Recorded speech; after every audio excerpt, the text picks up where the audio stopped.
The New York Jets were just called the biggest loser. Well, that's not very nice. We'll talk about it. Boy Green Daily starts now. I'm gonna lose my gosh darn bananas. Boy Green Daily starts now. Zoinks! Boy Green Daily, Boy Green Daily, Boy Green Daily. Let's go!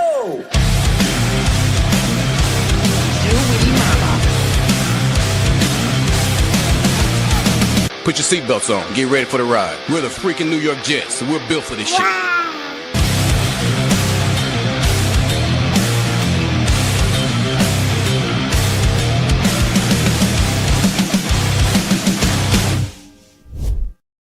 Hey, what's going on, everybody? I'm Paul Eston Jr., a.k.a. Boy Green. I'm the New York Jets digital reporter for Heavy.com. Welcome to Boy Green Daily, a daily New York Jets video show, also available wherever you get your podcast. We have a full article in the YouTube description down below. Speaking of YouTube, make sure you guys like the video and hit subscribe. We're trying to make a chase to 10,000 subscribers and plus. We're only a couple weeks away from our live NFL draft show, the entire first round of Thursday, April 24th from 8 o'clock till well after midnight. We'll be live streaming with special guest call-in lines and a special giveaway live on that show. I hope you guys can join us for that. Make sure you also keep your raffle tickets flowing. We only have a couple days left. Today is Saturday. Your final day to put in raffles for raffle tickets for this month's contest is Monday, the 31st. So keep that in mind, and I'll throw it up here on the big screen real quick. Like, there you go. The New York Jets patched out pullover hoodie, Super Bowl prize packet, a custom laser engraving package.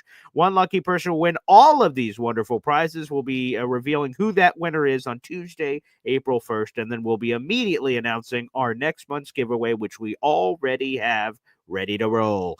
Here on a Saturday, our special guest is Hop on Pop Baby on today's program. What's up, Pop? Hey now, good morning. All right. Good to see you, Pop. Thanks as always for gracing us with your presence. Yep. Actually, it's time to step on the scale and show everyone and tell everyone who really is the biggest loser.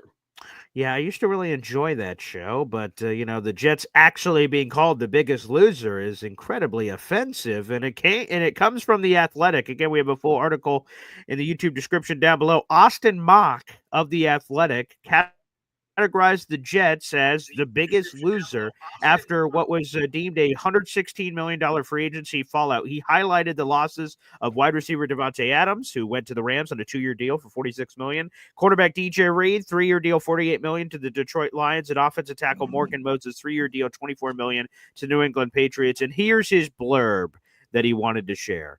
Devante Adams remains a very good wide receiver, despite getting up there in age. Morgan Moses is a quality tackle, and the biggest loss, according to my projections, is DJ Reed. Reed's been a quality cornerback for a while, and he's going to be difficult to replace. I don't necessarily disagree with letting these players walk, given the state of the roster and the price tags it would have taken to keep them in town, but there's no debate the Jets lost some top talent this offseason, i.e., number one biggest losers of the offseason. Your reaction? What's this guy's name again? Austin Mock. Who? Mock. Who? Yeah. Mock. Yeah. Well, we will mock you. We're going to mock him right now. Austin, right? That's not my bag, baby. Anyways, moving along. This is the book. It's your bag, baby. Signed, Austin Mock. All right. Yeah. Anytime you can quote Austin Powers without being overt in the what we're talking about, and respect everybody. But what? This guy's a moron. Where's the moron? We need to get a moron. We have a logo and a video like moron. Oh yeah, right? that's we need true. to get like work on that phrase button. Yeah. But what? Okay. So it's clickbait, right? Right. Okay. It's clickbait. All right. I would say, and it's weird, normally I would say you could take last year to this year. Normally, Jets fans have deranged Jets fan syndrome. Like last year, everyone thought they were going to the Super Bowl. And this year, everyone feels like they're going to win 2 games and they should dust off the bags that they have in their head and put them back on, the old Saints bags. And I would tell you that these 3 things, and we can go through each one, were inevitable losses. They were never, and so to write that, I don't know, to write that they're the biggest losers, kind of just dumb. And I think we can quickly go through the three of them. Well, yeah, let's go through. So we'll start off with Devante Adams. Again, the Jets had to cut him, and he ends up signing a 2-year deal immediately for $46 million with the Rams. And for those who don't know, because I think sometimes we assume people know things that they don't, like, oh man, why did the Jets trade Devante Adams? Why did the Jets do this, that, or the other? Devante Adams had a very unique contract structure where the final 2 years of his deal, no one was going to pay. The Jets, the Chiefs, no team in the NFL would have paid. There was 2 years left on his deal, $35.6 million on each of those years, non-guaranteed. Again, now the numbers have kind of spun out of control with Jamar Chase being the new highest paid wide receiver in football. But at that time, Devante would have been the highest paid receiver in football. Then Justin Jefferson and all these others have sort of come into the mix. So anywho, long story short, he wouldn't have been paid. So the Jets' only choice was to just pay him that absurd money. No one would have done that. Get him to take less, but you would have needed Devante Adams' participation to do that. And then once you announced Aaron Rodgers wasn't coming back, that seemed impossible. It seemed incredibly unlikely that Devante was going to choose to come back, which gave you no choice but to cut him. And wherever he goes, okay, well, you cut him. So what did you expect to happen? Of course, he was going to go find another team. Yeah, and just for the record, right? And I'm glad we started with Devante because there's a perfect example of someone we should never have signed. It's a perfect example, and I'm not even gonna mention this guy. From now on, I'm making a New Year's resolution, if you will. I'm never gonna talk about this person again. Okay, all right. I'm gonna come up with a new nickname for him. Okay. And we'll just call him Check. We'll shorten the discount double check to Check. Like the checkout from Planet Fitness, that stupid commercial he was on back in there. You look a lot like that guy. Oh, it's not me. But anyways, so Check. The problem is Check was the default GM of the team. Whatever reason that was it Woody saying, hey, whatever Check wants, Check gets, whatever it was. All right. I was, and it's not about receipts. It's not about, I told you, but Devante was something we never needed. I was concerned it was going to cause issues in the wide receiver room. It did, right? Right. We had a competent and capable Mike Williams, right? Just because Check didn't like him, right? We had to get rid of him when we had to bring in Devante. So Devante was never going to be around. This was not a loss for the Jets team. He should never have been around. It's not, wide receivers have the thing like they like to measure their business. Hey, all right, get in a circle. We're going to do get the ruler out. Who's got the biggest one? Right, they can't cohabitate, right? Yeah. So you can't have, and Devante hasn't internalized that he's not a number one wide receiver again anymore. He's not. He's a great receiver. He's not a number one receiver, right? So he's not a loss. It was good to move on from him and clean out the rest of the checked luggage, if you will. See what I did? Check. Yeah, I saw that. Yeah, clean out the coat room. So yes, it was good to get rid of him. To move on. It's not even getting rid of him. We just let him go because he was never staying. The contract was not going to work. If we brought a recheck, brought the coat check back, then maybe we would have kept him. But since we weren't, he was gone and everyone knew it. There was no reason to keep him.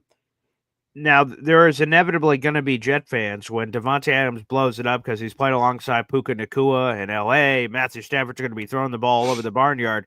There's going to be Jet fans going, obvious mistake. Look at what happened here. And again, I will just point back to Simpsons, tap the sign.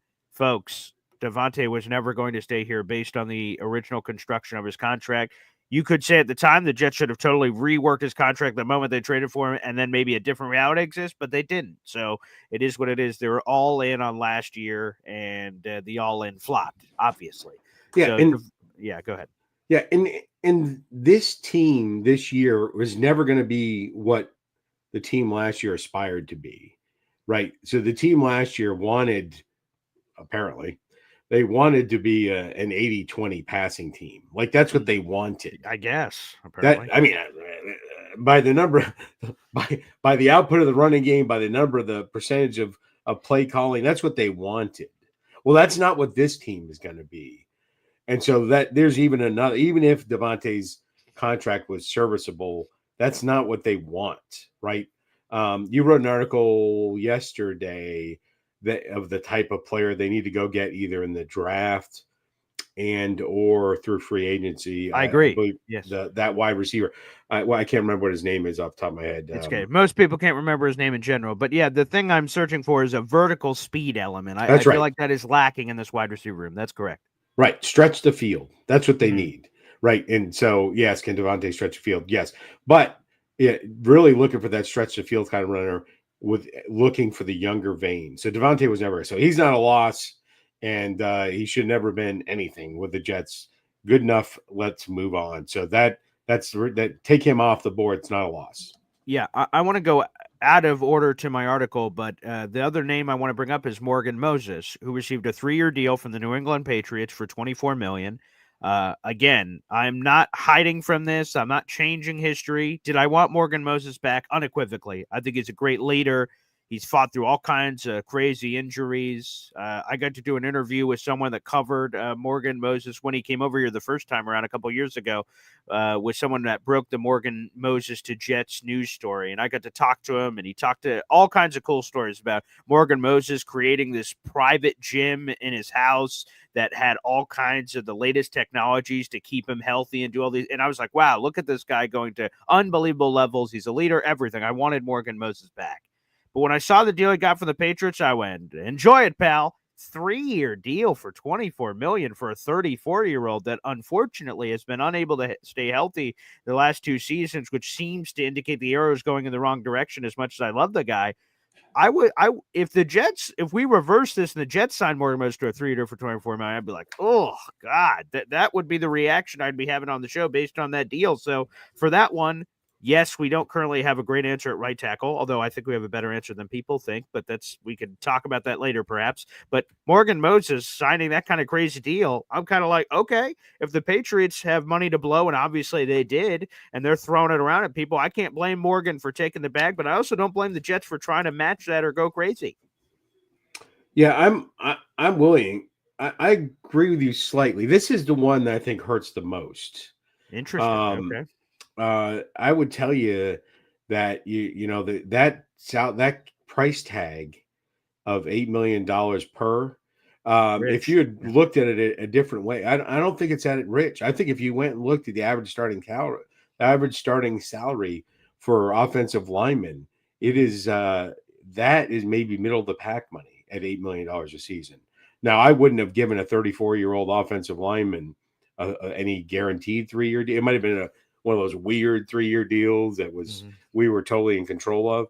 So this one, I think the Patriots overspent a lot, just for the record. They sure did. Which is funny. I don't think this is necessarily overspend. I think if you looked, and I don't have the numbers off the top of my head, but I think it's north of $10 million for an average offensive lineman tackle starting salary. That's what I think. And so $8 million, I would have kept him at that price. Other than the fact this new regime's got this, the younger the younger staff mentality. But this one, I would have. This was a kind of a loss, in my opinion, and we could have paid him. Yeah. So when you look at the contract breakdown, there is an out after 2 years for the Patriots, and they'd have to eat a dead cap hit of about $2 million. But so it's sort of a 2-year deal than the 3-year $24 million deal. So there is a way to sort of get out of it. And obviously, left tackles are paid a lot more than right tackles. Morgan Moses has been a right tackle the entirety of his career. When you look at the highest paid right tackles in football, and you go through, Penei Sewell's making $28 million plus, and then there's a gap to the $20 million guys. That's Jawan Taylor, Lane Johnson. There's another massive gap of the high teens: Titus Howard, Brian O'Neill, Spencer Brown, Mike McGlinchey, Notre Damer, shout out, Taylor Moton, Terrence Steele of your Cowboys. Like, a lot of these are rich. So 8-16-24. Where's Morgan at here? Oh, I see him here right on the list. So he is 1, 2, 3, 4, 5, 6, 7, 8, 9, 10, 11, 12, 13, 14. He's around, the middle of the pack. It's around the 15th, 16th highest paid right tackle in football. Boom. Who called it without looking it up? You're welcome. So I would have paid that. So that is a loss. All right. I would have paid that. Especially since I think the formula for the Jets, I know the age, that's why they didn't pay it. I think literally that's the only reason they didn't go to keep him was the age. You could have Yeah. worked the contract out. The I think this of the three that he picked, this was on the loss side for the Jets. I would say this might be a hot take, but I prefer the deal the Jets gave to a right tackle. Chukwuma Okorafor was $1.2 Easy for you million to say. with there you go with $800,000 guaranteed on a 1-year deal. Who is the starting right tackle for the Steelers for 3 seasons from 2020 through 2022 before this Patriots trip over here. And he was rock solid. So you're getting him for $1 million.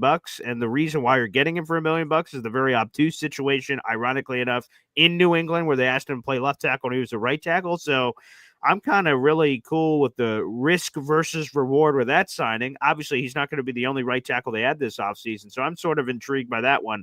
And Patriots pay him. Again, I love Morgan, but I sort of understand that. And to your point, it's a loss until proven otherwise. Who is the replacement plan, right? Is it Armand Membu at 7th overall? Is it Ozzie Trapillo, a Boston College 6'8", and his father played in the National Football League in the mid-rounds? Is he the guy? I don't know, whoever it ends up being, but we need to find that answer to that one. And the other part of the biggest loser label and the biggest hit, according to Austin Mock, is DJ Reed signing a 3-year deal for $48 million with the Detroit Lions. And that's where I can agree with Mock, because the Jets let DJ Reed go, and DJ Reed was a wonderful player for the Jets. And the guy they replaced him with is Brandon Stevens, who apparently they stole from the Dallas Cowboys, which I can't remember if I sent you that story or you read that story, Pop. But Brandon Stevens, who is a Baltimore Ravens corner/safety, was in deep negotiations in contract discussions with the Dallas Cowboys during the legal tampering period. And he ditched those negotiations and ended up signing with the Jets. So I'm curious what was the reason he ended up bailing. Maybe it's just a bag of money. But anywho, so the Jets signed Brandon Stevens, and there's some questionable things with him. We can bring up some of those numbers in a second. So going from DJ Reed to this guy, this seems like a very sizable gap. So if you want to poke fun of the Jets for that, the Jets seemingly mishandled this very poorly. They had a chance to trade him at the deadline to the Washington Commanders for a bunch of picks. Jets said, no, we're good, and we'll just get a comp pick. But the Jets are now not going to get a comp pick for him because they signed Justin Fields, so that cancels out. So you're losing DJ Reed, long story short, for nothing. And you get this really talented player who is considered one of the top free agents overall on the board, and you get Zip and Pip. You're not getting a comp pick. You're not getting nothing. And he goes to another team. So that's the one that hurts, and the replacement plan doesn't seem great on the surface. Yeah, but I would say this doesn't fall into the loss category for me, and I'll tell you why. Because you were never going to keep him, right? I mean, because only the Cincinnati Bengals, which is not a franchise I would model myself after, just for the record. Yeah. Would you look to have the top 3 or 2 highest paid people in that position? Like, you're in the room, right? And so if Joe Burrow and his top wide receiver 1 and wide receiver 2 are they can't fly together. They're going to be like on different places, because if that plane blows up, the Bengals salary cap just took a 75% of their salary cap just died, right? So 3 players. So you correlate that to the Jets, right? You had to make a decision.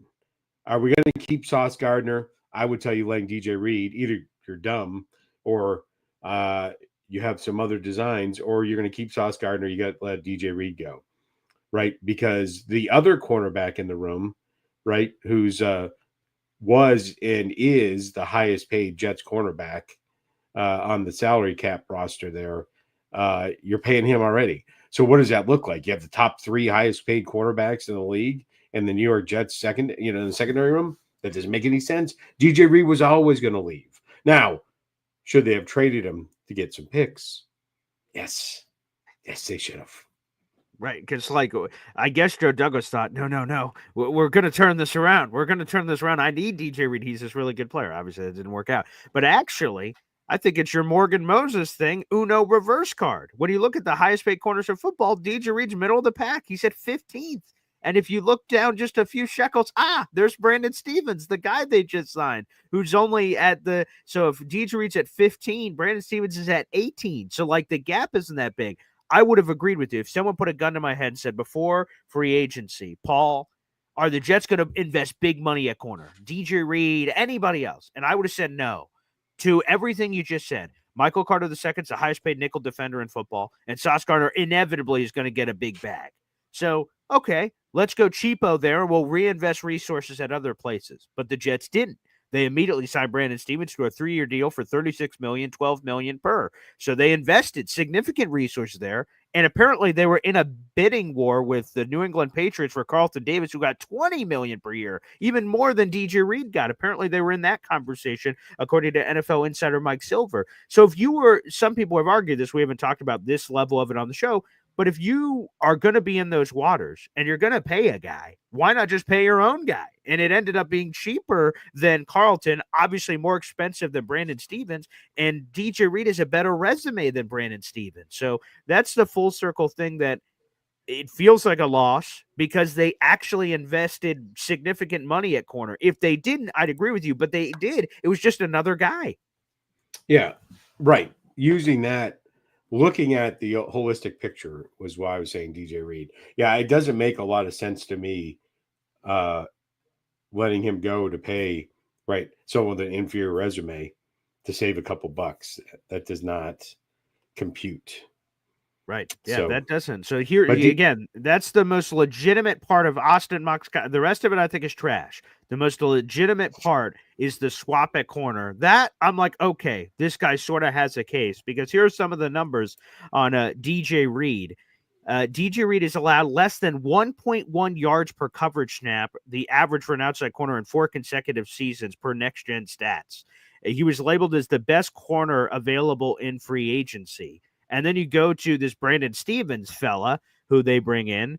He was one of the most targeted cornerbacks last season. He gave up more expected points added. That's EPA. Is the nearest defender in coverage than all but one other defensive back in the entire National Football League. So, again, that one's sort of puzzling. I don't get it. But, again, we'll get more into this part of it later. But you got to see if the coaching staff believes they can gamble on the talent because the talent appears to be there for a guy like Brandon Stevens.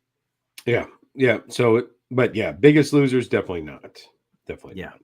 So there you go. So that's the part. And here's the thing. Let's get to the brass tacks right now. So that's the 3 reasons. And I'll add this in. I think I also put this in the story. But Austin Mock believes that the quarterback situation is basically a wash. Losing Aaron Rodgers for Justin Fields, he considers it a wash. So he's not chiding the Jets. He's not shading the Jets saying, look at what you did at quarterback. He's like, whatever. That's a wash. I'm putting that aside. And you seem to have a take on that, so I'll allow you to speak on that. Yeah. So you're trying to convince me to say the name of the one that will not be spoken. By the way, you betcha. Yeah. Has Czech is he on someone's roster right now? Anyone? No, I believe he's on a beach somewhere. Yeah. No. Is it dark there on the beach? Anyways, I would tell you this. So what happened? What did the Jets do? The Jets let go of a quarterback who won 29% of his games that he started in last year. 29%. That's not good. No. And is about as mobile as Plymouth Rock.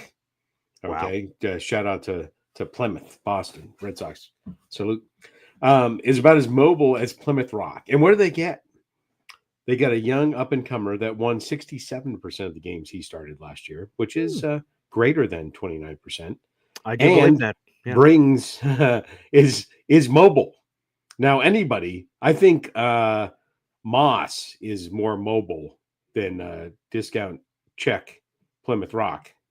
But bring a mobile quarterback, a young quarterback, and I think the running game is going to flip the switch from an 80-20 to a 20-80. It's going to be more running. This running, we're going to find out what we have in this running back room. And I think we have some talent. I think we got the Jackrabbit. We got the Pounder, Agent Zero. And then we let Brees do what Brees should always have done, which is be the third down pass catching back, pound the rock with Agent Zero, and then bring the Jackrabbit in for some unique plays. And then, throw Malachi Corley in there too, and some reverse options. Just make sure that you put some stick 'em on his gloves so he doesn't drop the ball before he crosses the end zone. Yeah, that might be good. Let's hone in on what you just said for Check, as this guy you keep referencing that may have played quarterback for the New York Jets last year. And I think that's the part that appears to be missing because there is a perception and then there is a reality. There's a perception of Aaron Rodgers, 4-time NFL MVP, future Hall of Famer, all of these wonderful things. But there's also reality. The Jets won 5 bleeping games last year. What do you mean we're a biggest loser now after doing all this stuff? I think the hidden, sneaky thing that not enough people, maybe not no one, but not enough people are talking about is the most significant addition for the Jets, and it's not making any headlines, or may have in January. It's a coaching staff. They are the biggest upgrade. But again, I don't know what the upgrade is. We've never seen Aaron Glenn head coach a game ever, or Tanner Engstrand call some offense. He's never done it at the NFL level. So there's some mystery here. Now, I feel pretty comfortable in saying I'd rather take mystery number 2 versus enemy I know, which sucks. Salah was terrible. Ulbrich god awful. So, like, I saw that. I'm like, that's terrible. Door number 2 could be better or worse. My gut says it has to be better by default. I will go through door number 2, please, and we will see what it is. I think to me, when you the Aaron Glenn, Tanner Engstrand, Steve Wilkes, if that coaching is anywhere better than the coaching staff we got last year, they should be able to get, in theory, more juice out of the orange. So even though on paper we are less talented than we were last year, we entered last year as a consensus top 5 roster in the National Football League.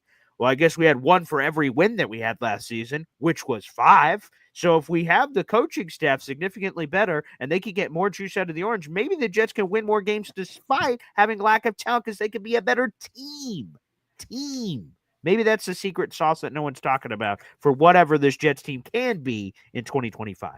Yeah, I think it's odd, and so I think if you went position by position on the roster, right, the pre-draft, obviously, right. But we don't know. But I would tell you, if we were today pre-draft a year ago pre-draft, for people to say, I said the Jets were going to win 12 games last year.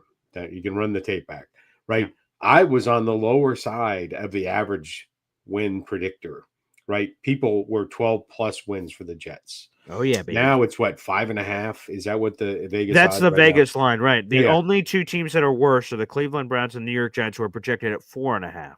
Yeah. So I would tell you that this team, talent-wise, and you went right to the point I was going to go to. This team, talent-wise, is not 7 games worse than the roster last year. It is not. Pickett, offensive line. We now know we have Fasciano. We now know you go position by position. Running back room, it's the same room. Wide receivers were about where we were last year pre-draft, right?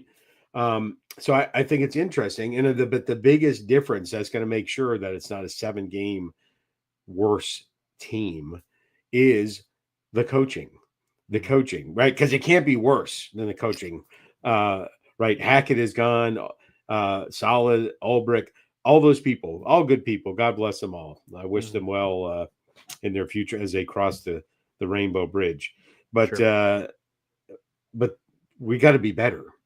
And the talent is not, again, I would say this, you go position by position, the talent is not that 7 games worse than it was this time last year, and the coaching is better.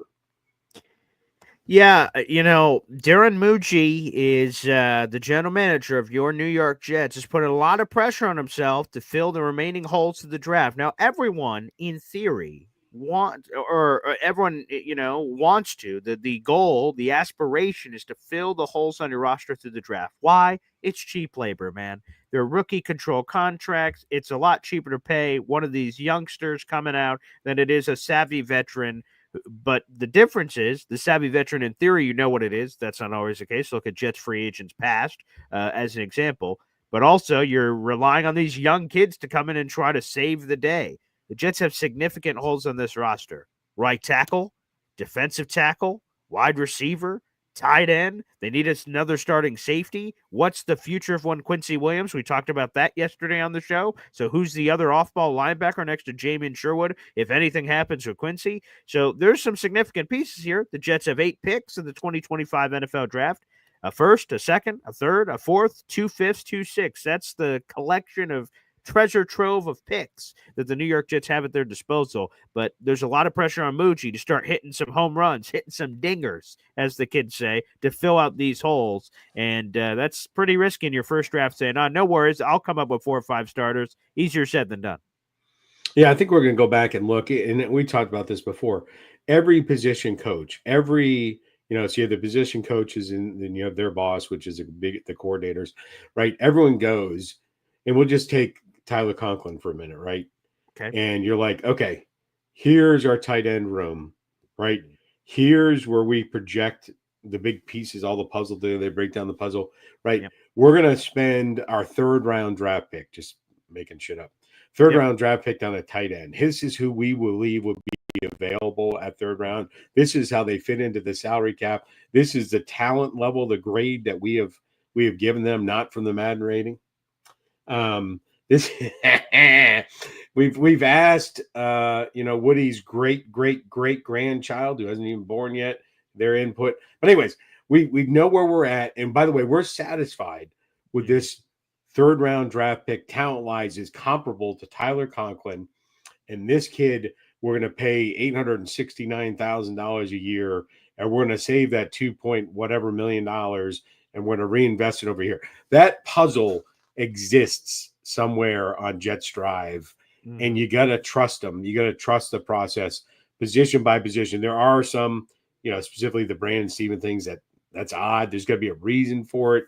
Don't know what it is, because on paper, like, these people, in almost all cases, Hackett, are not idiots, but they know what they're doing. You got to put some trust and faith in them.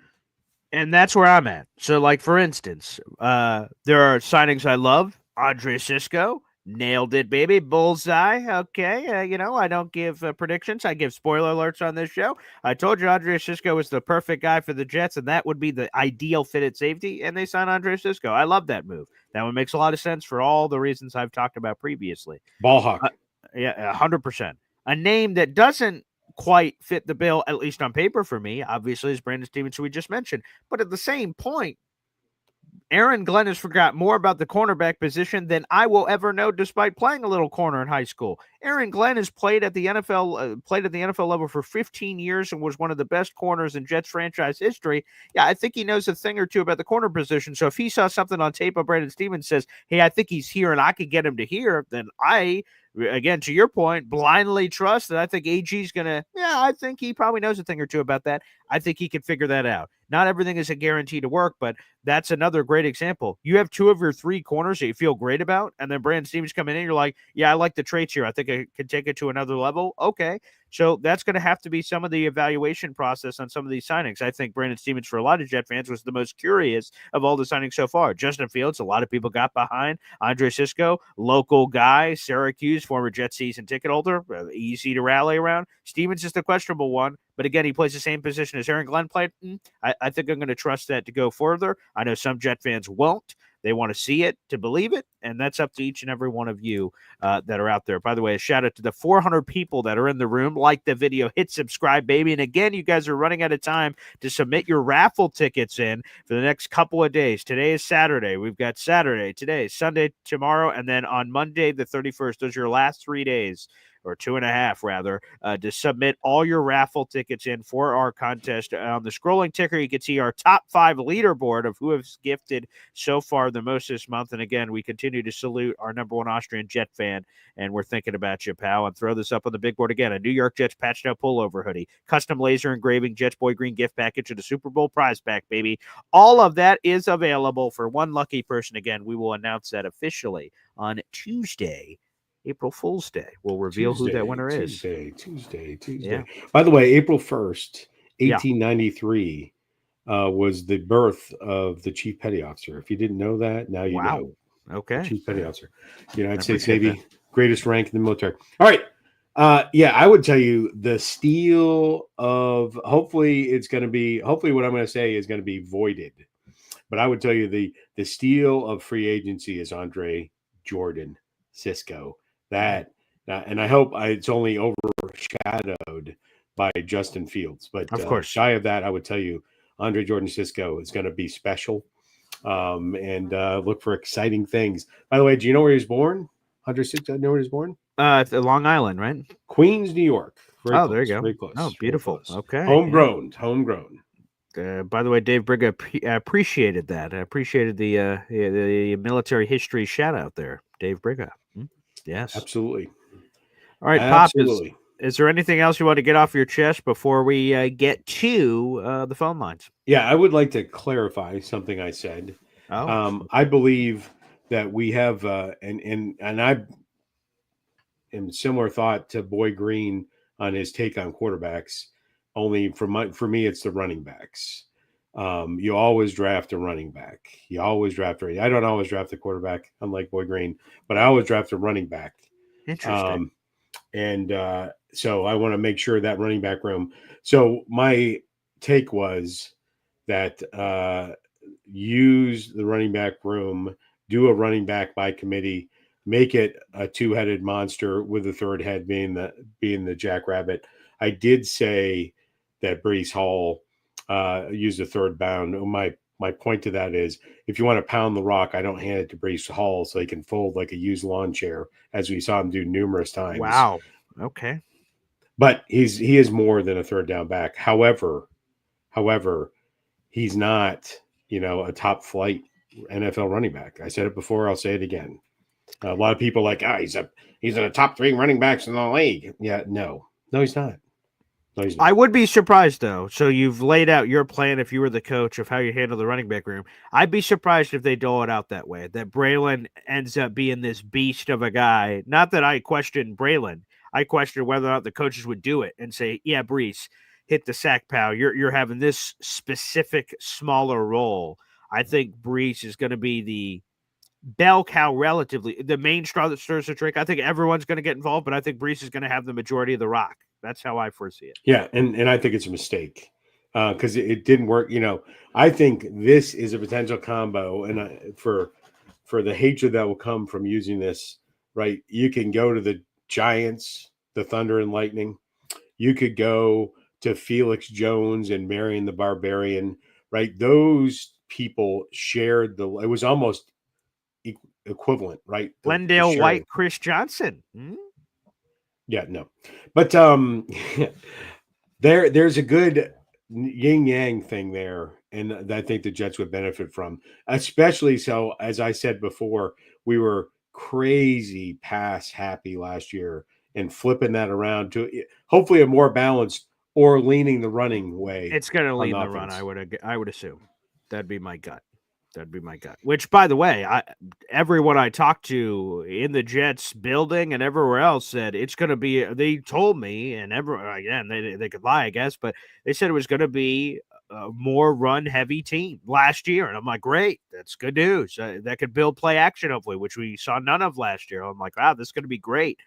Get an establishment of running, whatever that's going to look like, build on the play action, and then expand from that from Aaron Rodgers. And unfortunately, or obviously, for whatever reason, it did not happen. So, yeah, I would imagine a 60, 40, 55, 45, something like that. I think that's going to be a kiss to the run. We'll see how ultimately it plays out. Should be interesting. Yeah. All right. Before we go over, I must respond. Oh, boy. To June I don't know what GM stands for. Garbage man. Is that what GM stands for? But let me throw that up. I have seen. Here it is. Okay. I have seen you wear your garbage hats from whatever half-ass team you root for. But with a patriotic hat like this, which underneath the brim, I will show you. Oh yeah. If you hate this hat that has "We the People" underneath the brim, with the United States flag logo embedded in it, even if you had your sorry team that you like, I would not hate on the hat. Okay. Right? I would not hate on the respect hat that this is. So I'm sure you hate on it because you wish you were a Red Sox fan, but don't hate on it because it's patriotic. America. There you go. Beautiful. Actually, before we get to the phone lines, I appreciate that. And I've seen a few people not appreciate your garb on today's show. T-Town Jet Baby gifting a Boy Green Coffee Club membership, getting himself a raffle ticket for our contest. Now, Jet, being a loyal member to the Boy Green Coffee Club, we appreciate it. Your membership went to Nick Shine's Missing Toe. Appreciate that. Thank you so much, T-Town Hey, Jet. now. 3 raffle tickets so far this month. Appreciate that, T-Town Jet. Thank you so much. Is America. that like Frodo of the 9 fingers there? Yeah. Nick Shine will have to come on the show and explain how he lost a toe. It's a whole story. But, yeah, that's the guy that you met last year. We did the whole tailgate with, old Nick Shine. He was limping. I can imagine why. That may have played a factor. That's neither here nor there, I suppose. But here we go. Up next, Boy Green Daily will continue after this. Again, we have 430 people in the room. Thank you so much. Like the video, hit subscribe. That's a free way to contribute. If you can, reach into your pockets to purchase some raffle tickets. I think the best deal in all of YouTube land is a $2.99 Boy Green Coffee Club membership. You get all the perks of being a Boy Green Coffee Club member. Plus, you get a raffle ticket to our giveaway, so you can win a bunch of free stuff just for $2.99. And plus, like I said, you get all the perks with it too. So make sure you guys do that. That's always available in the YouTube description down below. Join the Boy Green Coffee Club here. With that being said, we'll take a quick HEP timeout. And up next, your phone calls here on Boy Green Daily on a Saturday. Boy Green Daily, Boy Green Daily, Boy Green Daily. Talking Jets football, man. Boy Green Daily, Boy Green Daily, Boy Green Daily. New York Jets Football Club. Offense, defense, special teams. Watch Jets football with Boy Green. J-E-T-S. Jets. Let's go. All right, baby. The phone lines are wide open here on the program. Feel free to take advantage of that. I appreciate it. Let's do this, everybody. Let's do this. Phone lines are open. That's youtube.com/boygreen25. We have not got our thoughts from Pop on this. Pop, earlier this week, the Jets made a significant wide receiver addition. Josh Reynolds joined the team. What are your thoughts? Who? Yeah, Josh Reynolds. I mentioned at the tail end of the show yesterday, at some point last year, he actually got shot in the back of the head and the arm after leaving a strip club at 2 a.m, which Bubba Badshot told me that's the only way to leave a strip club. So I appreciate that, Badshot. But Josh Reynolds, he's got connections to Aaron Glenn and Tanner Engstrand being over there in Detroit. Also, he has connections, of course, as I throw my pen at the screen. He also has connections to Darren Muji from his time with the Denver Broncos. Josh Reynolds. Yeah. I think he's underwhelming sign. I think he was drafted, about 7 or 8 years ago. Yes.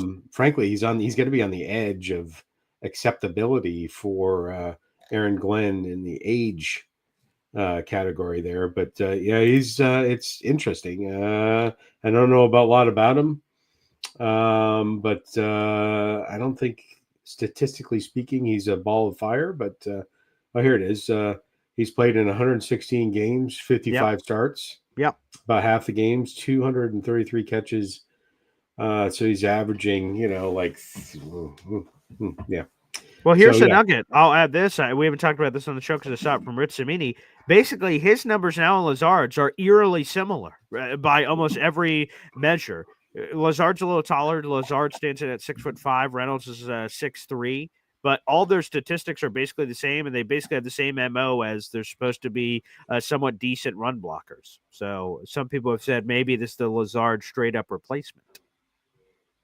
Maybe he is. What was his contract that we signed him for?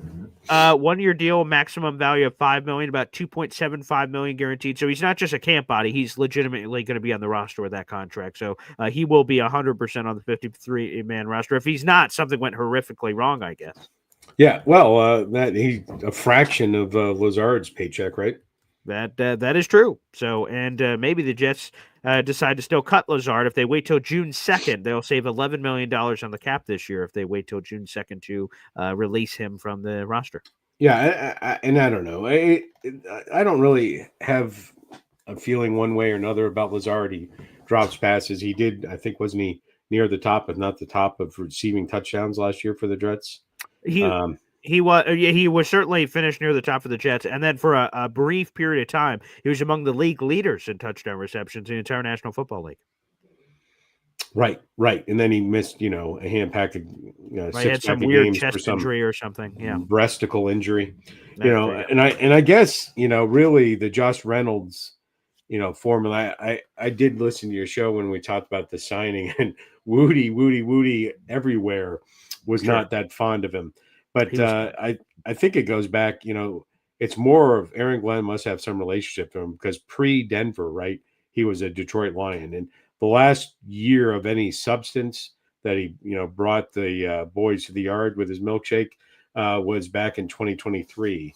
Was his best year where he had about 600 yards receiving. So with Detroit, right. So there's probably where the relationship was built. Hopefully he is, like I said, he is long in the tooth. He's 30 years old, which is prehistoric in the new Jets regime. That's for sure.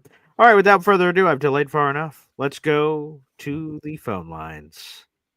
And but everyone that's waiting to come on the show is wearing a hat. Is it Bobby? Is that who the first caller is? Actually, Bobby has not called in some time. That's probably for the best. But the phone lines are open for Bobby. I don't think he has ever called to our show, Beastmaker. No, I was talking about BMAC. Oh, BMAC. Oh, yeah, it's been a while for BMAC, which makes sense. I think he's probably waiting to see where Aaron Rodgers lands, which makes sense. Did you get a rebate on that hat that you bought, BMAC? I can't take any credit. Badshaw and a few others rallied to pay for BMAC's hat. I just figured out all the jazz in between of getting it shipped over to him. So I deserve zero credit for that whatsoever. But I think a lot of people regret making that purchase to bring it full around. But here it is. June the GM. Oh, that hat. Come on, man. Would you draw that? Yeah, it looks like, what is that, space? So yeah, what is going on there? That is a unique hat. That is a unique hat. So the reason why it got all of this is the amount of championships we have, which is 27-9 compared to the Red Sox. Can you do me a favor? Can you turn around the hat? Oh, of course I can. You wear it backwards? Yeah. Yes, I can. Oh, okay. Here we go. And that alien must represent the only one championship you guys have had since, 2002? Is that? Hey, you're being disrespectful. You and Pops. You started trouble. And Pops always much respect to the military. You know that I got a lot of family members who were military. Obviously, I couldn't go to the military. I was undisciplined as a child. There was nobody that would have had a wild kid like me from the Bronx up in there. They would have said, I don't think you have to quantify it. You got to go. But that being said, it is 27-9 because, like Jay-Z said, women lie, men lie, but numbers don't. But let me say this. I noticed that I get a lot of heat in the chat whenever I say something like, I'm not excited about these pickups. And it's like, as a fan, as a real fan, right? Because I consider a real fan somebody that watches their team even when they suck. I agree. Fan. Even my wife is like, dude, they're like 20. There have been years we have 1-2 games, 1-2 victories. She's like, you're still watching? I say, absolutely. I love watching them play. So that's a real fan of me, right? As a real fan, can nobody tell me that my opinion is invalid because I'm not excited about the pickups? That's asinine. That's absolutely ridiculous. Okay, I agree, and I just want to make this clear that I want people to have. I don't want everyone to come on here. Brandon Stevens, we keep beating him up, but Brandon Stevens, oh my God, this is the greatest signing of all time. Like, I don't want people like bring your honest opinion. For instance, Brandon Stevens, I did a video for every signing. Going, well, there are these things that might make it look sideways. Right? So, yeah. And Pops will know this. Pops will know this. Jimmy Johnson, to me, in my estimation, one of the 5 best coaches to ever coach in sports, who got ran out of town by Jerry Jones because he had to be jealous of his own damn head coach, who was stacking him with Miami Hurricane talent. I mean, talk about drafting a team. Talk about Jimmy Johnson, who would not be inducted into the Hall of Fame. Is he a Hall of Fame already, Pops, or he's going to be? He is in the Hall of Fame. Yeah, he deserves to be in there the first year he was available. Anyway, he will tell you it's much easier to coach a team that has talent, right? Like, that's common sense. I'm not saying we don't have no talent, but my God, my God, we have a lot of holes, and our expectations of what Muji's supposed to do in the draft. He's supposed to hit on 3 to 4 draft picks to become starters. That hasn't been done many times. Now, I'm not saying it can't be done. I'm not saying Aaron Glenn is not the next Parcells, Tom Landry, or Bill Parcells. But what I am saying is, my God, for anybody to sit here with this, the optimistic stuff won't be up there. Those are fans who haven't been fans too long. I'm sorry. If you've been a fan 1, 2, 3 years, or just started watching the Jets like 5 years ago, stop, man. Like, you don't qualify like to really be running your mouth on the New York Jets. You got to deal with pain. It's like an unmarried person telling me how to run my marriage. You don't know the pain of marriage. You don't know what it is to show up home even when you don't want to because you're arguing, but you still come back and you show up like a Jet fan, okay? So my thing is this. Jets fans, stop it. Everybody has an opinion. I don't have to like the same players you like.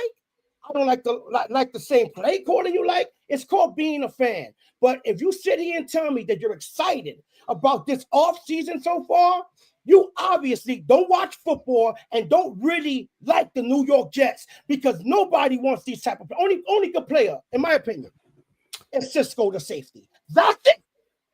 That's the only dude at least that I've seen visually ball out. I've seen Justin Fields in increments, but there's a reason why Pittsburgh sat his ass down. There's a reason for that. You know why? I'm going to tell you why. Oh, please. Because they felt that Russell Wilson, they had a better chance of running the type of offense they wanted with Wilson because Justin Fields struggles in the pocket. He's not doing reads. How'd that turn out? How'd that turn out for Pittsburgh? Terrible. But now I'm hoping, trust me, guys, I have as much faith as everybody here. I want the Tanner to be our offensive coordinator because I heard I did some research on him about what he did for Detroit, which is expertise is really tight ends. So we might draft Warman. That's beside the point. Anyway, I'm hoping Aaron Glenn and this coaching staff, who wants to watch us lose? I want to be wrong. But the way it's looking right now, it's looking like they're going to have to have one. They're going to have one of the top 3 drafts in this NFL draft. Correct me if I'm wrong, Pops. I want your honest opinion. They're going to have one of the top 3 drafts in this year's draft because they got to plug 3 to 4 or 5 holes. And he's going to have to win Coach of the Year for us to make the playoffs. I don't care. Only a Coach of the Year candidate will bring this roster right now, where it's at, into the promised land of not even the promised land, into the party. Because once we get invited to the party, anything can happen. But it's going to take one hell of a coaching job by Mr. Aaron 31 Glenn. All right. So there's a lot to unpack there, Jim. So thank you. First of all, I'd like to, as a Cowboys fan for a long time, I've been told that I'm not allowed to speak of championships pre-2000. So I'd like to bring that up to the table that the Red Sox have won 4 World Series championships to the Yankees 1 in the past 24 years. So we'll move on. By the way, that hat appeared. I was waiting politely while you ranted. So I expect we'll reciprocate. But that hat looks like a random patch generator. Like it's confusing. And I'm not going to hate on your hat. But that is like the most, I like you, June, and I respect the legacy of the Yankees, but that's a goofy ass hat. I just got to tell you. Anyways. This is how the youngsters are doing it, man. They got all the stuff on the hat. You got to stay young with that youngster ship has sailed with Columbus there, Gramps. Anyways, moving on. I would tell you this. This is what I will tell you. There is positions that need to be filled. It will happen in the draft, but here's what I'll say. I expect that the draft stock, the draft capital, the draft bank that the Jets have is going to yield real players that are not actually drafted this year. I expect a move to happen.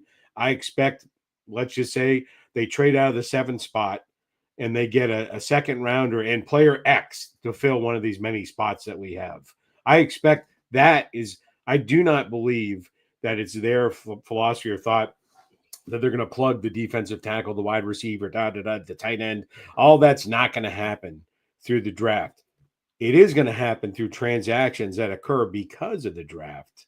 And I expect 1 to 2 moves that involve drafting back, switching players around, right? Because the odds that you're going to hit 7 out of 7 draft picks, and we need to hit at least 4 out of 7, right? That's not going to happen. However, our 7 picks, I think it's 7, right? 8, right? 8 8. picks. So our 8 picks could literally turn into 2 or 3 players and 4 picks, right?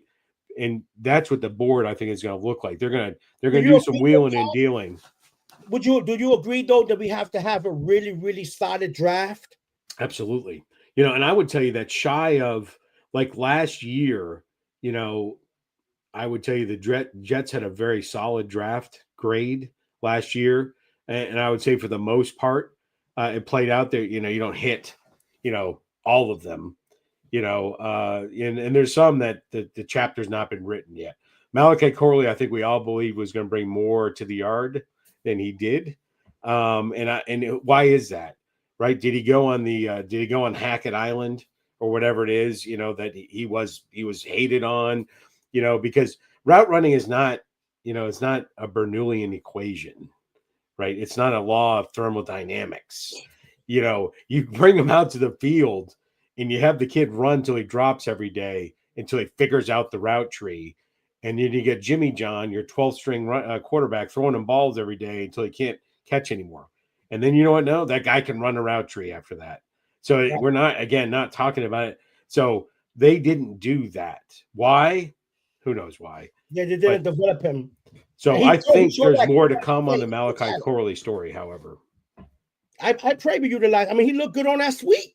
He looked good, guy. Then he just dropped to think that he made a mistake by dropping the ball early and you never seen him again. That's crazy.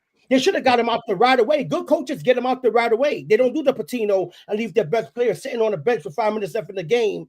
That's a different story. Right. And by the way, they had a perfect opportunity. They didn't have many, but they had a perfect opportunity last year. You did not even make it a deal. You never even they won the freaking game. You didn't even have to talk about it. You could have just said, if someone asks you a question, you keep it tight and you're like, yeah, we'll learn from that. Boom. You don't have to talk about it. And if you pull the kid aside, now there's in private and then there's in public.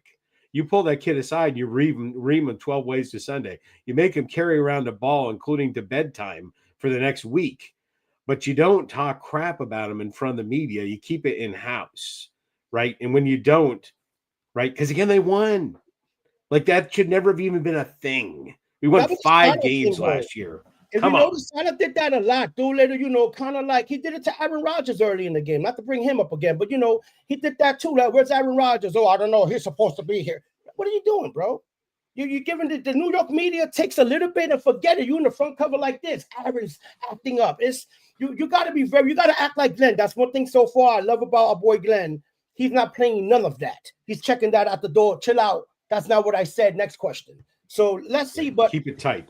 We have to hit on this draft, Paul. We have to have a very solid draft. And please, give me. If you're not gonna draft Memble, if he's there, give me Tyler. The reason why I want Memble because I go back to the great teams of yesteryear, whether it was the Cowboys with Emmitt Smith running through holes the size of trucks, or whether it was Terrell Davis down in Denver running through holes. When you have an offensive line that shows up and say, you know what we're going to do today, right? It is intimidating, and we needed to slow down the high-power offenses. We need to control that clock, and that's how we're going to win, by running that route.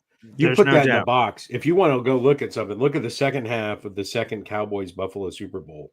Right, the Buffalo was winning that first half, and they were like, "We can do it, we can do it." And the Cowboys came out in the second half, and they're like, "Just so you know, we're going to run the same play 8 times in a row. We're going to line up. We're going to run Emmitt Smith to the right. Hey guys, Emmitt's going over here," and they march down the field, right, 8 times, hand the ball to Emmitt Smith, and they just, hey guys, he's going left this time just to mix things up, give you guys a chance over there. Right. After the tackle. The game was over. After that drive, the game was over. Buffalo's like, all right, I guess we're Yeah. done here. And that's how you take somebody's heart by running that rock. Because we got to do offensive line. Just imagine. Now, I know Membu's a fast riser, but I did my research. Only gave him 3 sacks his entire career in college. I'm Yep. not Don P, but I do my little bit of research. I know who he is. He played in the Yep. SEC, and only 3 sacks in his whole college career. Pretty damn impressive to me. But now you tell me, you put that boy with what we got already, let him learn through the rough spots. Man, we're not gonna have the Detroit Lions offensive line, but damn, it sure it's gonna look like a top 5 young offensive line to me. And we need it because we have to change up our play style, period. That's for sure. Now, June, I appreciate the Yankee hat. Some people would say that's a tip of the cap to Aaron Rodgers because there's some hieroglyphics of Egyptian nature Yeah. on that hat, which I appreciate. Very nice. So, walk like an Egyptian. Let's get our next caller in. Hep joins us here on the show. Hep. Hey, Pop. Hey, Paul. Hey, friends. Hey, listen, you know what? I'm excited about the season. I really am. We got a running quarterback for the first time, and we're going to have a whole new attitude. We're coming with smash mouth. I mean, look at what Glenn did over in Detroit. I don't know if it's going to translate to a lot of wins, but teams are not going to want to play us. They're going to come out bruised. They're going to get a beat. We're going to run for us, run. And that's going to be it, you know? Yeah. And we'll take whatever's given underneath. I mean, let's face it. If you got those wide receivers locked up, and next thing you know, there's 15 yards up in the middle, boom, let's take it. Let's just move the chains. That's it. You know, the best friend for a defense is a running offense. And let's do that, you know, and like, I don't expect to finish it in 1 year. This is not a 1 year plan. This is not a 1 year fix. I'm not going to the Super Bowl this year. I don't think, right? I mean, let's just become a good team. Let's watch good football from the first half all the way to the end. You know, I mean, That's it. you know, right? And I think we're going to be drafting offensive line, defensive tackle, safety. And then we're probably going to pick up Gunnar Helm in the fourth round. And I think that's a pretty solid. I don't know. And maybe hopefully we get a kicker on the last pick or something like that, just for shits and giggles or something, you know. There you go. Great. All right, guys. Peace out. I'm rambling. I'm sorry. No, that's okay. That's I love good. it, Hep. Yeah, I would say a wide receiver should be added to that mix too, but I like your plan of trench warfare, end. offense, defense, tight end. He mentioned Gunnar Helm, the tight end out of Texas, a wide receiver. That all makes sense. And to me, the thing that I'm craving, Hep, is an identity. You mentioned it about punching people in the mouth, and who knows how that's going to translate to wins. That's what I want. The Jets, for a lot of last year, had no idea what their identity was. They're sort of tossing around. They ran a little breeze and they're like, we're done with that. Let's do this. Like, they didn't have any conviction, a commitment to whatever the plan is. And running the football and punching people in the mouth with, again, I keep referencing it, Justin Fields and Breece Hall at the mesh point, where you're a defensive end, you got to make a business decision. Am I closing in on Fields? Am I keeping contained and I'm going to make sure Breece is covered? Either way, sorry, suck, it's the wrong choice, because if you go after Breece, Justin Fields goes crazy, is the second most rushing yards in a single season of any player in NFL history, only behind Lamar Jackson. That's pretty good. So are you going to leave him? And then Breece Hall has shown that he can be a home run hitter when he has an open pathway. So I'm really excited for that part of the equation. Again, identity. I think that's the biggest piece of the puzzle. Yeah, I'll tell you that the past couple years, and I don't get it. I don't get it. The past couple years, the Jets offense has done play calling like a 6-year-old playing Madden. Like, there's been no, like, it doesn't make sense. Like, what are they doing? Right? It's like a random play generator, right? As opposed to, and I'm not a big fan of scripting. A lot of people are. Yeah, script the first 10 or 15. 10 or 15 plays. Uh-huh. But, like, have a plan. It doesn't have to be the same plan, right? But if we're going to pound the rock and open the ball up for play action, there's your general strategy. But how about you just like, hey, you know what we're going to do in the first play of this game? We're going to run a play action deep. Like, or we're going to, you know, whatever. Sure. Have a plan. And it just looked like from play to play to play, it looked like they were, you know, shit, what do you think we should do? They were like, I don't know anything. You guys have an idea what we could do? It was just weird, right? Yeah. Like, have a real strategy and build a brand. We're gonna play solid defense, and we're gonna punch you in the mouth, right? Or whatever whatever Dan Campbell, right? We're going to bite your ankles or And buy kneecaps or your whatever. kneecaps. Yeah, right. Yeah, we're going to bite your kneecap, right? You're going to hurt. You're going to walk away. Kep said, right? You're going to walk away and you're not going to feel good tomorrow, right? Yep. You may win the game, but you're going to remember today when you're limping around for the rest of the week, pissing blood. That's for sure, and something you should see your doctor about. Again, we have over 520 people in the room. Make sure you guys like the video, hit subscribe, baby. Also, there's the official Boy Green merch shop down below. Also, some things apparently cooking on the merch front. I'll keep you guys posted on that as well. Let's and go the back. raffle. The raffle, of course. Yeah, the raffle. Again, you only have a couple days left. You have today, tomorrow, and Monday. Those are the last couple of days of March to submit your raffle tickets in. And then, like I said, we already know what our April giveaway is going to be, and it's pretty gosh darn cool. I can't wait for that. We'll announce that the same day that we announce a winner for this March contest on Tuesday, April 1st. We'll immediately announce our next giveaway, which is ready to roll. So we've got some backstage circling the wagons about that raffle. You may want to check your phone out. I did. I saw exactly what you said. There could be some things cooking, doing some different, change up the play calling. There could be, and it would make a lot of sense since I have another giveaway coming on draft day for that live stream. Draft day. Thanks to our sponsors over at Homage, who are doing a special game day giveaway for anyone that will be watching that live stream. But before we get there, let's get some more memberships raining from the high heavens. Jimmy Jets is getting involved, baby.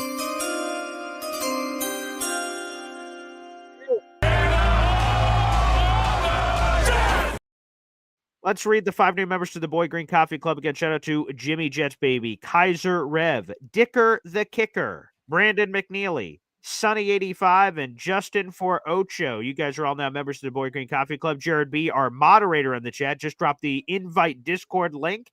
Again, if you are a member of the Boy Green Coffee Club, you can click that and join our group immediately. I highly recommend you do so because, again, one of the other big things cooking in the very near future is going to be us picking a Jets game to tailgate at, hotel at, ticket package, and so much more. So, guys, you're going to want to jump on that. All of those conversations are happening in the Discord with special polls and everything else. So you guys are going to want to make sure that you guys are involved in that so you have an opportunity to have your voice heard on what game we pick and where it's going to be and all that jazz. By the way, Jimmy Jets is now up to 82 memberships, which I got to flip. He has jumped ahead of Austrian Jet fan. So shout out to Jimmy Jets, baby, who is now in sole possession of second place on our big board here. Wonderful. It's good to see our guy Jimmy Jets moving on up, as they say. Very nice. Did you just encourage everybody to hop on your special poll? If the shoe fits, Cinderella, feel free. Get it while the getting's good. There we are. Jimmy Jets now 82 raffle tickets so far this month. Thanks, Jimmy. Here we go, baby. All right, beautiful. Keep those memberships flowing, and those are all raffle tickets coming on in. All right, let's go back to the phone lines here. We got plenty of people waiting here on the program. Ricky New York has been waiting. Oh, look at that beautiful Curtis Martin. Yeah, there he's got the backdrop. He's changed up his changed up his background there. We moved locales. I love it. Curtis Martin, baby. What's up, Ricky? Oh yeah, that's my guy. Yeah. Boy, Pops was getting all fired up talking Emmitt Smith this morning, talking about those Cowboys playoff games. Yeah, and I also am a big fan of all that stuff. From the late '70s, early '80s. Dude, when I was a kid, I swear to God, it seemed like the Cowboys and the Steelers played in the Super Bowl every friggin' year when I was a kid for years. Yeah. But you know what, Pops? They did have a plan and an identity on offense.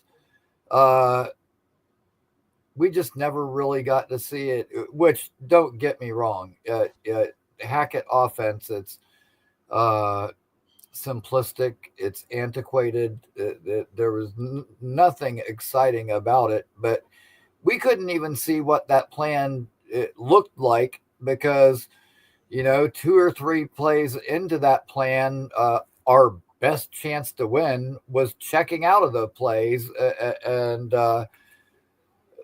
3rd and 1, we're not running off the guard and pulling the center. I'm gonna force a slant pass to my buddy Devante that's a low percentage to convert. Hell with you guys.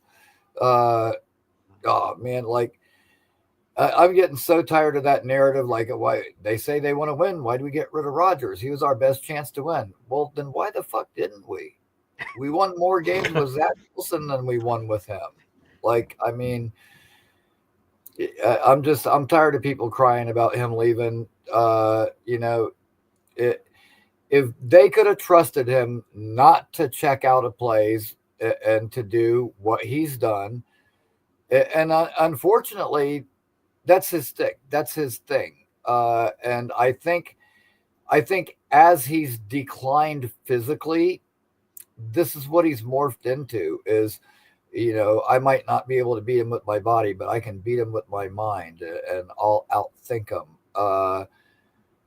But it's like, really, you're going to trick us all with that same shit you've been doing for from 18 years ago? Like you've been doing that same crap your whole career. You're not catching anybody off guard with that. We've pretty much seen it. And I'm also tired of people saying that Rodgers, he's going to go someplace else and he's going to light it up. You know what? He probably will. All 5 or 6 games that he stays healthy. Because I have no more confidence in him staying healthy than I do Tyrod or Tyron Smith or name your injury prone player. Insert here. Sure. But I mean, honestly, he's been banged up the last 3 years running. Yeah, that's true. What would make anybody think that that's going to change? That being said, you know what? I'm happy with the direction right now, and yeah, I don't know if what June was saying was directed at me. What I was saying was certainly not directed at him. Everybody's naturally entitled to their own opinion. Sure. I just said that some of these pickups might be better than you think. Derek Nottie, I love. I watched him every game of his college career, and I kind of know what we're getting. But in the league 6 years, 3 Super Bowl rings, up until last year when he had some nagging injuries, he started every game. You don't start every game for a Super Bowl caliber team because you suck. And he had a down year last year, battled some injuries, and because of that, we got him at a deal. Cisco was the same thing. He was awesome in college. When he got to the NFL, he was on fire at first. Picked off Pat Mahomes, picked off Josh Allen. Like I was telling Jake yesterday, like, dude, Cisco wasn't out there picking off Tim Boyle. He was picking off big dogs. He was picking off some of the better quarterbacks in the league. And, similar to Nottie, like he was banged up a little bit last year, had an off year. Production was down, which almost everybody in Jacksonville's secondary sucked last year. They were all bad. So it wasn't just him. But the only kid that played good in their secondary was the rookie kid, Jarian from Florida State, of course. But naturally, right. Naturally. But yeah, I think Cisco's a really good pickup. I think Derek Nottie he's a run stuffer. I mean, he's not Aaron Donald, but you know what? He's the run stuffer, role player, the exact thing we've been saying we need next to Quinnen. And like I always say, he freed up Chris Jones to make plays for years, and it worked real good in Kansas City. And so that doesn't hurt my feelings at all. The other thing is Quinnen and Chris Jones trained together during the offseason. And so Derek Nottie and Quinnen know each other that way already. So there's already somewhat of a relationship there. So yeah, I mean, I think I think people are undervaluing some of these pickups. Now, Josh Reynolds, I mean, he is what he is. He's solid. He's a vet with experience, but I mean, nobody's writing home about that. Not a needle mover, right? Yeah, he's not keeping defensive coordinators up at night. But you know what? If he can be a dependable contributor, that's fine. Brandon Stevens, I'm kind of in wait and see mode. But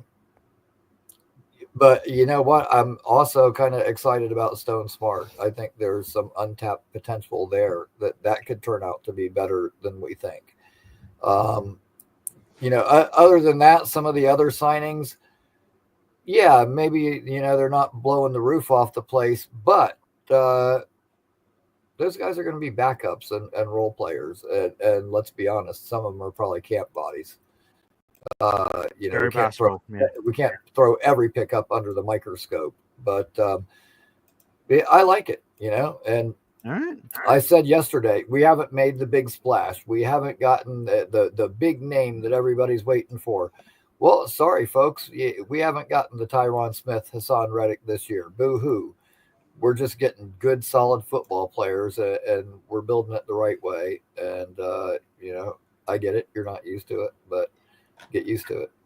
It's a new world. I appreciate it, Ricky. Thanks for the call, brother. Yeah, no Tyron Smiths, no Hassan Reddicks, no Mike Williams, no sandwich gate of this, that, or the other. Those are all missing. All right. Well, Pop, want to thank you, as always, for your Hop on Pop adventures. I'll finish up the last couple of callers here. I see the bacon light is turned on, so God bless. Enjoy the crispy, and I'm sure we'll see you again here very shortly. Get your merch. Special things coming about the April raffle. Stay tuned.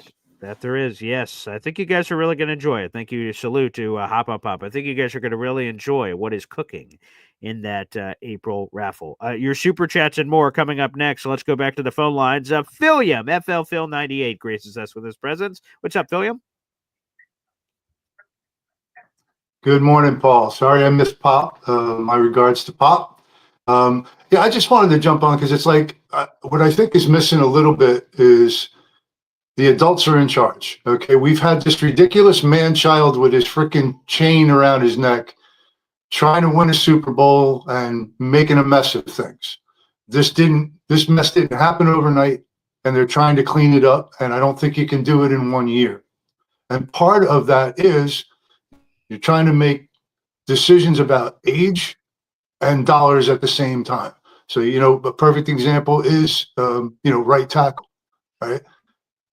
They move on from Moses, and whether or not $8-10 million a year is too much or not enough, they wanted to get younger.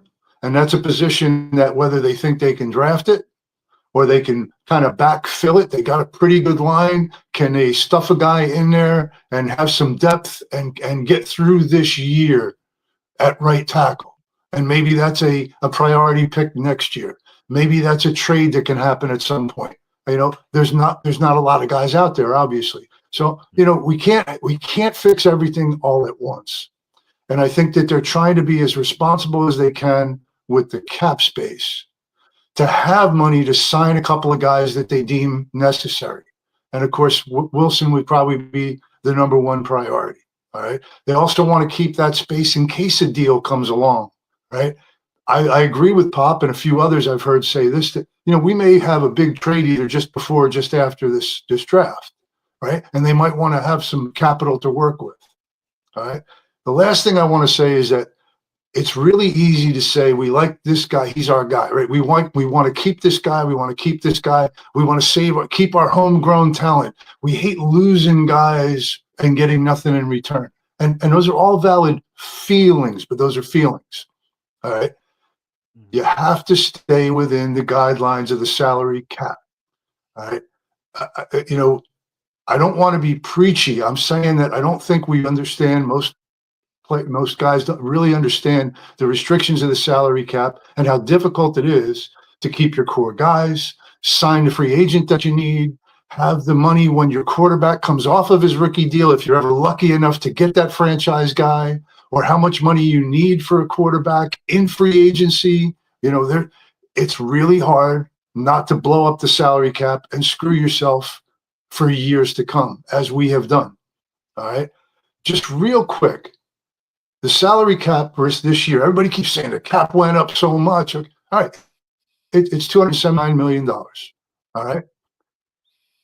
Your offensive line, if you have a decent offensive line, which we do, right? We're paying Elijah Vera Tucker $15 million this year. If we still had a top line left tackle, we'd be paying, $15 to $20 million for that guy.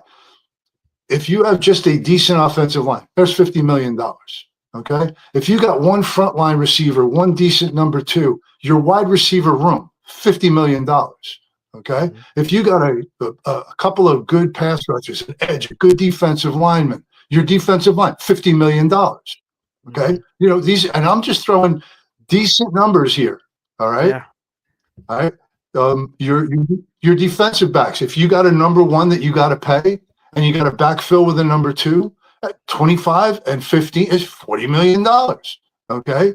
Plus you got to round out the defensive back room. Right. Then you got your linebackers, right? If you got one linebacker, you're paying $15 million, which most teams have that guy who's in that ballpark. You got to round out. You need two more linebackers plus backups, right? Okay, $40 million for your linebacker room. All right. Your safeties, even if you go on the cheap with safeties, $20 million for your safeties. We're at almost $300 million, and we haven't paid our quarterback, our running backs, our tight ends, our depth pieces, right?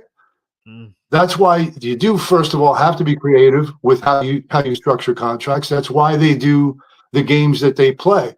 But I just don't think people realize how difficult it is to manage the cap, and why I think it is extremely important to do that wisely. So I think they're in a spot right now where they're trying to be the adults in a room who are making tough decisions about getting younger, watching their cap space, having money available if a deal comes their way, So, I understand some of the skepticism and, unhappiness with some of the moves they made. The only one I look at and think that it probably was a stretch, but I got to trust them that they know why they did it was what's his name? The safety. Andre Cisco? What's his name? The guy who signed for 3 years. Oh, Brandon Stevens. No, Cisco was a great move at one year. Stevens, all right. I can see criticism of that move, but again, as you said, I gotta trust until I can't, and I'm going to say that over and over. Okay, I'm going to trust Aaron Glenn and his staff until they prove to me I can't trust them. So, again, all I'm trying to say is I think they're doing the best they can under the circumstances. And I'm not saying that June should be jumping up and down with pom-poms. I'm saying understand the process, give it time. We haven't even got to the draft yet. 20 different opinions on whether we should go offensive line, a weapon, trade back, right? All of that's, and I get it. It's off season, and this is what we're talking about. But I'm just watching patiently and trying to understand. But I know how hard it is to see players you like hit the bricks. And I'll give you another example. Was Vera Tucker? I would not have picked up his 5th-year option. I would have let him play out his contract this year and prove to me he's worth an extension, right? And if I lost him in free agency next year, well, it depends on what the market said he was worth. My guess is even if he has a really good year this year, I don't think he's getting $15 million a year on the open market. So I could have kept him on his this year's contract, saw how he played. I could have offered him extension at any time. I didn't have to pick up his 5th-year option. And that's exactly what I would do with JJ. I love JJ. I hope he has a great bounce back year, but the guy's coming off an injury. We don't know what we're going to get with him. All right. I wouldn't pick up his 5th. I wouldn't pick up Sauce Gardner's 5th because I don't want to guarantee that I have all of these big contracts for 1 year next year. I will risk losing guys in free agency. And the first thing I'm going to do every time I got a guy whose 5th-year option comes up that I don't pick up, I'm going to try and draft his replacement. That's how it works, guys. That's how it works. I appreciate it.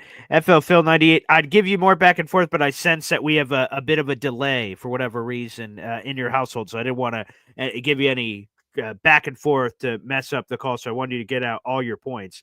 But yes, Brandon Stevens is the one that's up in the air. We'll see how AG handles that one. The 5th-year options are very interesting to me because obviously ABT, that one was picked up. That is this upcoming season. 2025 will be ABT's $15.3 million option. And I'm curious what they do. Jermaine's another interesting one. So for folks that don't know, at the beginning of May, the Jets must make a fifth-year option decision on Sauce Gardner, Garrett Wilson, Jermaine Johnson, first-round picks from 3 years ago. And those numbers are massive. Sauce's is 20 million plus, Garrett's is 16 million, and Jermaine somewhere in the 12, 13, 14 million range. I can't remember what it is off the top of my head. And if they exercise those options, they have those players under contract for the next 2 years, 2025 and 2026. They'd be free agents in 2027. If you decline them, then 2025 is the contract year. So, for instance, Jermaine, let's say the Jets decline that fifth-year option. Jermaine's contract year is this year. That means after this year, he will be a free agent. But those numbers, fifth-year option numbers, are fully guaranteed. Fully guaranteed.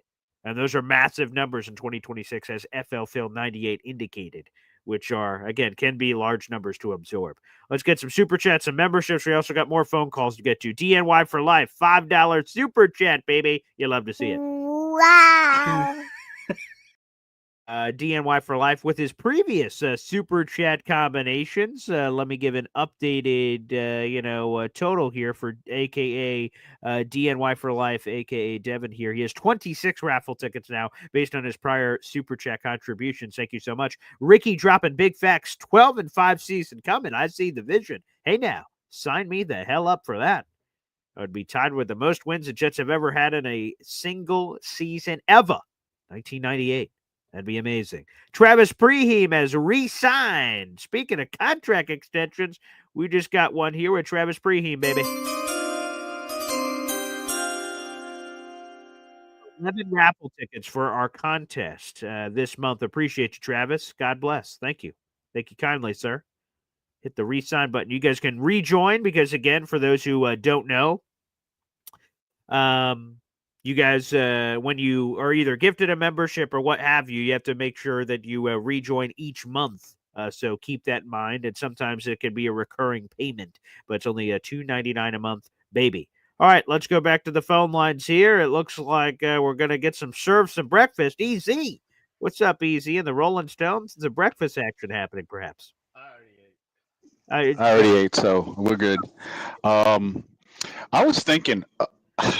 With this fifth-year option stuff, that could be very, very costly. Quite. Especially with the monies being guaranteed. Yep.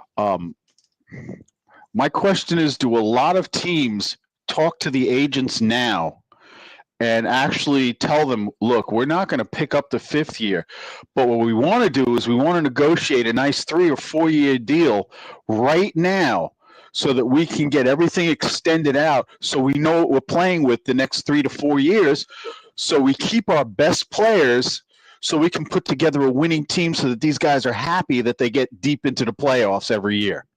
I mean, do they do that kind of stuff rather than just bark out these guaranteed numbers? Because I think it's, after what the last caller just said, that's like, wow, you can really bite yourself in the ass, a couple of injuries and you're screwed. I mean, screwed, because that money is there forever on 100%. your ledger that you have to deal with. And then not only that, now you got to replace these guys with other guys and they're going to want their money. Yeah. So I'm not sure how, how often it happens, but it does happen. There are situations like, I'll bring up the Packers with Jordan Love. They declined his fifth-year option, but reworked the number. And the team and Jordan Love were able to come to a lesser number, and then he ended up getting his big money extension later. There have been people that just said, F the fifth-year option. We're just giving you a brand new 3 or 4 year deal, exactly what you just said. That has come up before. So, yeah, there's been a little bit of everything that's happened in Jets yesteryear. If I'm the Jets, I agree with you and basically the point that Philliam was talking about with those big numbers coming up. Instead of having a like ABT this year, he's $15.3 million on the books. If I could extend him, I'd love to, and get that number way down. Same thing for Sauce or Jermaine or Garrett, a couple of these guys coming up. I'd explore an extension so those numbers aren't massive in 2026, because that could be incredibly restricting. I'm not so worried that much about Jermaine Johnson. Okay. He seems to be a very, very level-headed guy. I mean, he went through the junior college route. He knows he's going to get his money. He likes the Jets. They took him. They traded up for him. that whole scenario, he's just like a great guy kind of person. I'm not too worried about him. And Sauce is another person of very good character. Yeah. I think you need to get these guys in the room and start talking to them now and tell them what you want to do. And obviously you tell them, we'll talk to your agents and your agent will represent you and get you your best deal possible. But this is us telling you man to man, this is what we're trying to do. And we would love to work this out with you. What do you think about it? Just give us an idea of what you think about it. And then we'll take it from there and we'll talk to your representatives and make sure we make it happen. Here's the sneaky thing people don't know. So Aaron Glenn obviously is a first-year head coach, which means the Jets are allowed to start their offseason programs 2 weeks earlier than everybody else. In other words, on April 7th, I believe is the date, is when the Jets offseason programs start, which, again, is ahead of a lot of other teams. Again, this fifth-year option decision has to be made in early May. The Jets should have a month of seeing Jermaine Johnson walking around the facilities going through before they make that decision. Normally, it's a lot of conditioning stuff. It's not a lot of practice stuff that happens in these early part of April. That's a big thing, though. I agree. That's a big thing, though. Yeah. Because then you get to see him on the field moving, seeing how that Achilles is reacting to his explosion off, when they do the wind sprints and stuff. Yes, that'll show the explosion off the leg, and see also is he exploding off his other leg if he switched it up so that he makes his other leg the power leg. You don't know. I mean, everything is these injuries. What people don't understand is when you go to rehab, you're not just rehabbing so that you can go to work every day. These guys are rehabbing to be at the highest professional athletic level, and they have to not only rehab the injury, but then get that complete leg up to the exact same strength as the other leg, or the one arm to the other arm. They got to make their body have equilibrium again. That's 100%. Why these things take so long. That's what happened with Brees, because you're training your other leg. Aaron Rodgers last year, he was overcompensating to the point where he hurt everything else. He wasn't ready. See, this is why the coaching staff, our prior coaching staff, and I'll reiterate, it was so bad. They did not think. They just didn't think. They reacted. They weren't proactive. They were reactive. Mm-hmm. They should have known in practices, he ain't ready. We've got a great backup in Tyrod Taylor. He's a great backup. Yeah. He's won as a starter in this league. Why did they push it? They always do that. They did the same thing, the organization, I'm saying, with God damn, what is wrong with my brain? A doctor should probably diagnose that. But number 10 played number 10 as a quarterback. Chad Pennington. They rushed him back. Oh, right. He talked from about his arm. That. They rushed him back, and by doing that, they pretty much destroyed his arm for a season and a half by rushing him back. Yeah. You don't. I know there's a lot of money involved, and there's a lot of prestige involved, and all this, and the players want to come back too. But a good coaching staff will protect the player from themselves. And the Jets throughout history have been really bad at that. They have, and I'm hoping that they can fix it in the future, Easy, because that's been a big issue. I would say this in closing, because I see this, June the GM. I'll throw up your comment here as we're wrapping up the show. Moving forward, he says, I'd rather just watch. I'll save my opinions for my own platform. People like to twist my words and never really listen to what I'm saying. I just want to say this. I open up the platform for everyone to be able to speak. I want you guys to all be able to share your opinions and things of that nature. So, June, I welcome you. And I'll tell you this, I won't name names, but I've had callers reach out to me in the past saying sort of the same thing you're saying right now, June, where they call in, they say something, and then it's obviously up for debate, the things you said. And I think there's some ball busting that goes on, and people have fun, with things that are being discussed and things of that nature on the program. So I wouldn't take it too serious. June, we love having you on. FL Phil 98, we love having you on. Ricky, Easy, everybody. I love all the variety of you guys calling into the show. This is a show by the people, for the people. I love that someone made a suggestion, hey, Paul, would you ever consider taking in call-ins? I'm like, I don't know. I had never really done that historically on the show, but I love it. So, June, hey, man, it's all good in the hood. I appreciate everybody that's able to call into the show and have a good time. So, guys, the phone lines are open. Let's just all enjoy each other. We can have different opinions. That's fine. There's nothing wrong with that as long as we keep it simple. And when there's some good, passionate debates going on, that's always fun, too. Thank you to the 630 people that are in the room. Like the video, hit subscribe. We'll be back on for another Boy Green Daily tomorrow morning. And you guys behave yourself out there. Appreciate you, and we'll see you next time.